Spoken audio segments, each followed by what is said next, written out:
નિજાર ધર્મની કથા, મહાધર્મની કથા, જૂના ધર્મની કથા, બીજ ધર્મની કથા, એનું વર્ણન કોણ કરી શકે? છતાંય હું કાલી ભાષામાં તમે જે રીતે સમજી શકો એ રીતે હું આ કથાનો વિસ્તાર કરું છું. આપ ધ્યાન દઈને સાંભળો. ભવાનીને સાવધાન કરે. ભગવાન શિવના મુખમાંથી અજમલજી મહારાજના પૂર્વજન્મની કથાની શરૂઆત થાય. હે દેવી, અજમલ કોણ છે? ગયા જન્મના એક ગાયના ગોવાળ છે.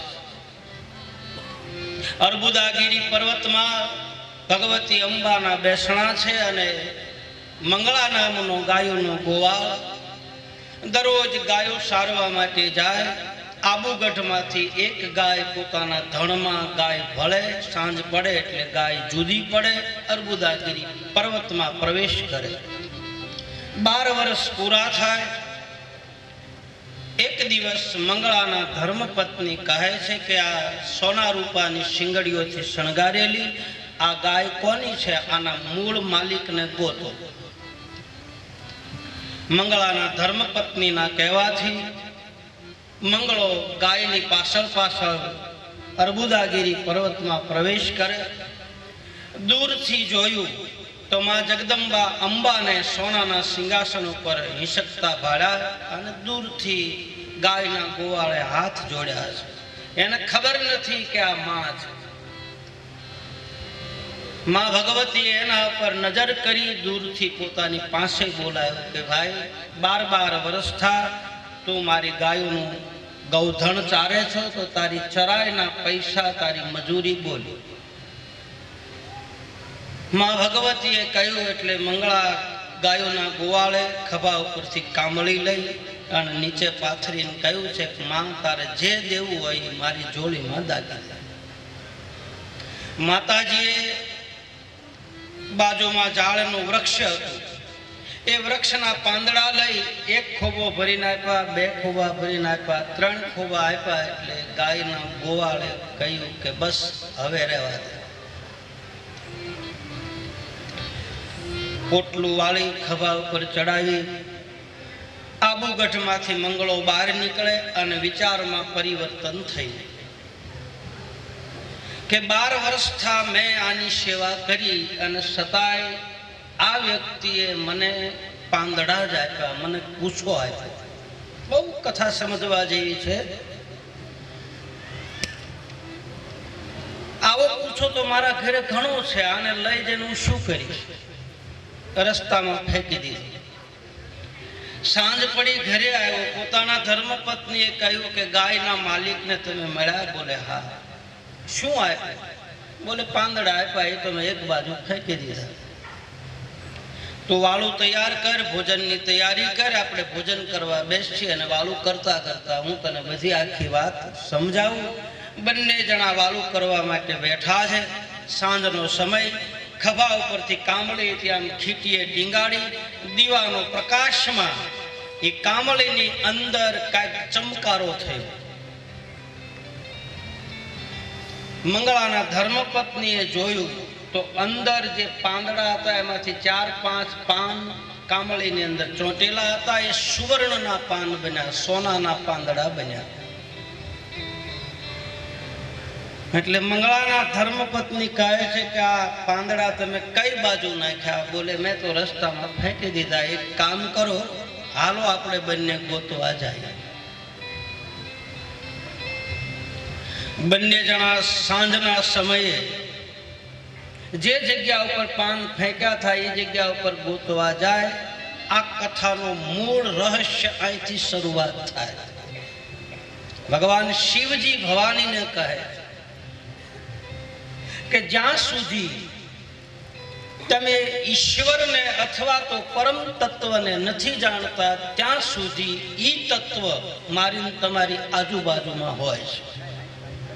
અને જેવા જાણવા માંડો એટલે ઈ વસ્તુ આઘી થાય.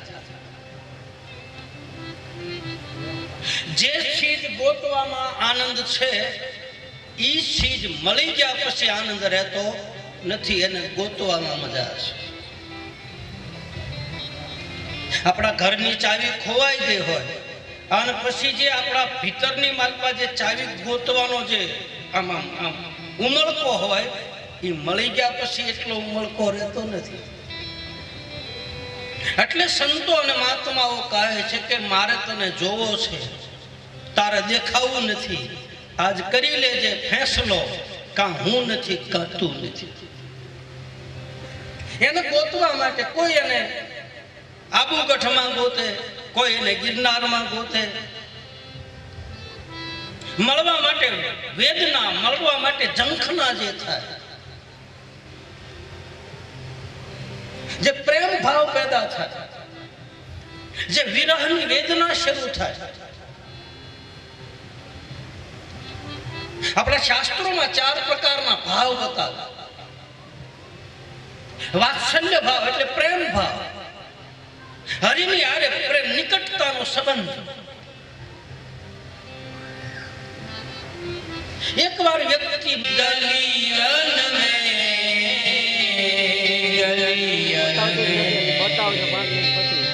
मिल जाओगे आप ये कहीं ना कहीं, ये मनमोहन रखते प्रभु. मिल जाओगे आप कहीं ना कहीं, मनमोहन प्रभु.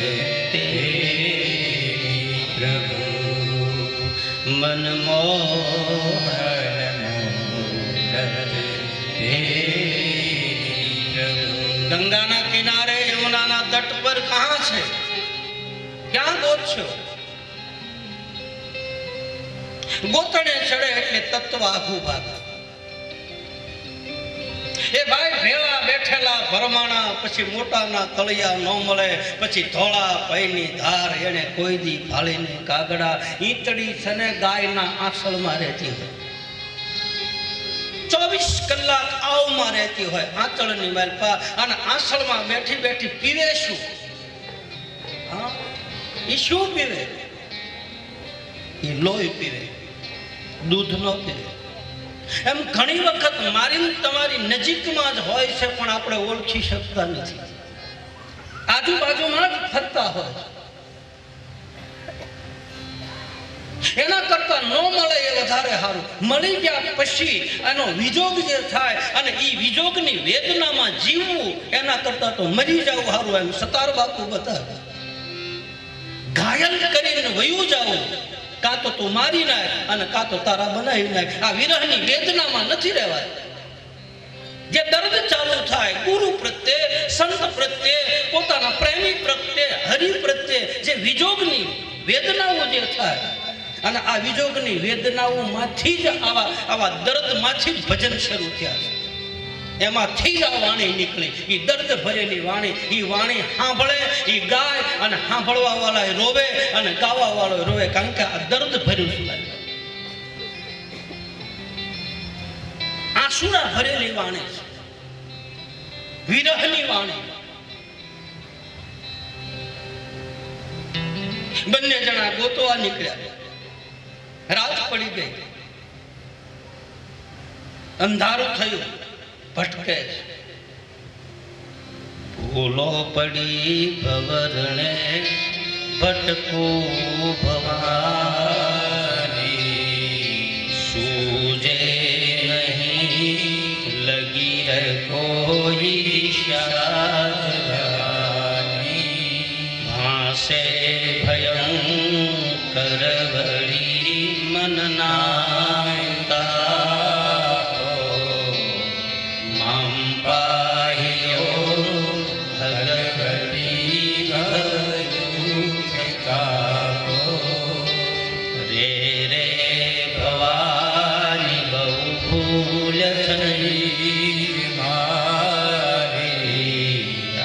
જિંદગી થય મને અતિશય તારી. દો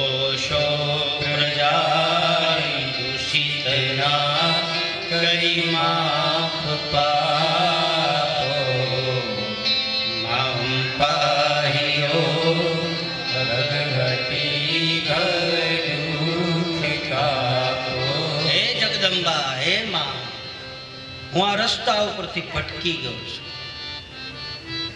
મંગળાએ આવી સ્તુતિ કરી કે મને માર્ગ દેખાય. હું અંધકારમાં અટકવાઉં છું. જેવો ગણનો તેવો તમારો, પુત્ર જાણી પાડજો મને પાપના પંથે જતા, અધવચથી પાછો વાળજો.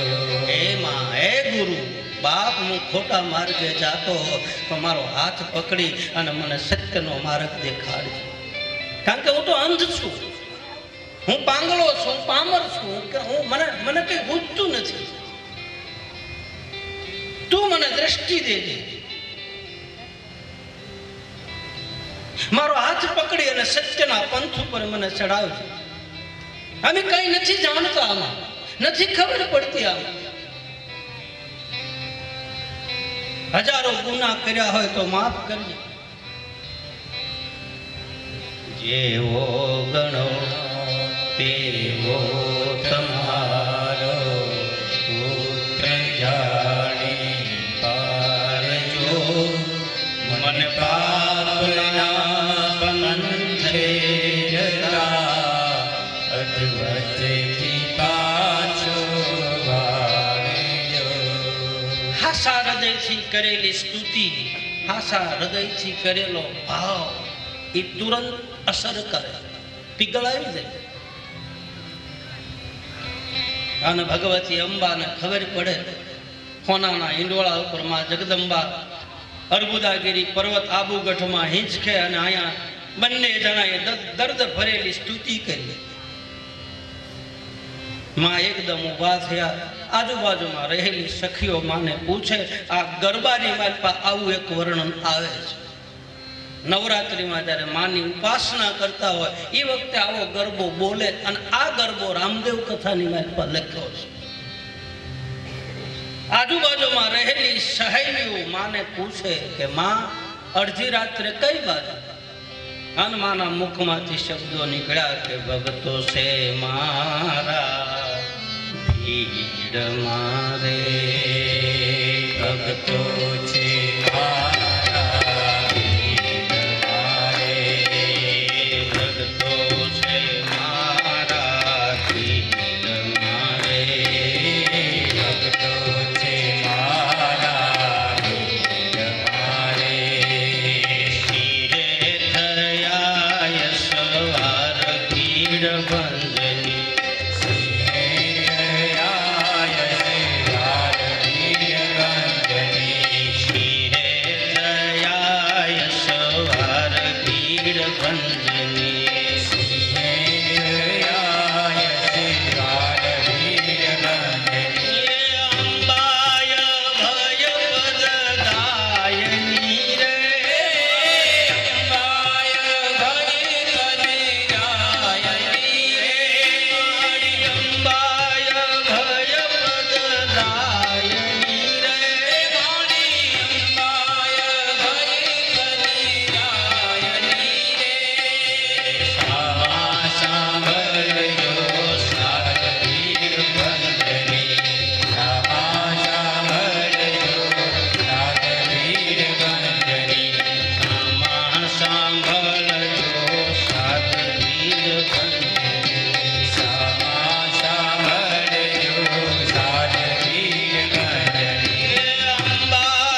મંદરગીરી પર્વતની સામે બંને જણાને મૂક્યા.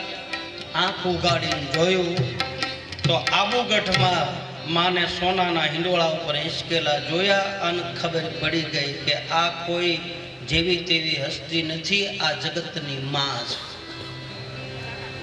પછી તો મંગળાએ હાથ જોડ્યા, માની પાસે પ્રાર્થના કરી અને માનું કોમળ હૃદય પીગળી ગયું. દરેક માં એના ભીતરમાં માના હૃદયમાં કોમળતા ભરી જ હોય છે. પછી જગદંબા હોય તોય ભલે અને મારી તમારી જન્મ દેનારી માં હોય તોય ભલે, માં ઈ માં છે, માં ઈ માં છે. એની કોમળતા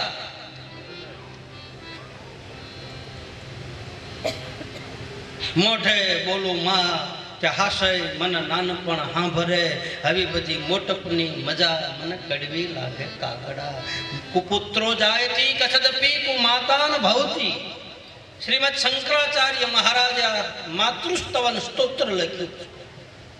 એમાં લખે છે કે એમાં ચોરું કસોરું થાય પણ માતા કુમાતા કોઈ દી થતી નથી. માય માં છે.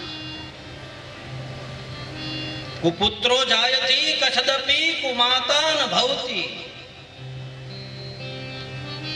પછી મંદિરમાં બેઠેલી માં હોય તોય ભલે અને મને તમને જન્મ દેનારી જનેતા હોય તોય ભલે, માં માં છે. અને માં શું કહેવું બાપ, પ્રસંગ એવો આવ્યો છે એટલે કેવું જરૂરી છે. આજ માતા પિતાની શું દશા, જનેતા તો જનેતા છે.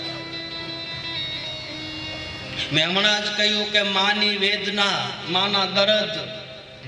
મારો તમારો જન્મ આપતી વખતે એમ કહે છે કે બાળકનો જન્મ થાય ત્યારે માને હજારો વીસીની વેદના થાય, એટલી માને પીડા થાય. એટલે જ લખનો માળી રામદેવજી મહારાજને આ પીડા કહે છે. પાટાનો બાંધનારો પીડાયું શું જાણે, હે ઠાકર હે ગોવિંદ તું પાટો બાંધી જાણ, બાકી દર્દ તો જેને થયા હોય જાણે, વીતી હોય જાણે, પર વીતી શું જાણે. પ્રીતડી ઘાયલ કી ગતિ ઘાયલ જાણે. જેના માથે ઘણના ઘા પડ્યા હોય એને ખબર હોય, બાકી બીજાને શું ખબર હોય ભાઈ. વેદના જે દર્દ છે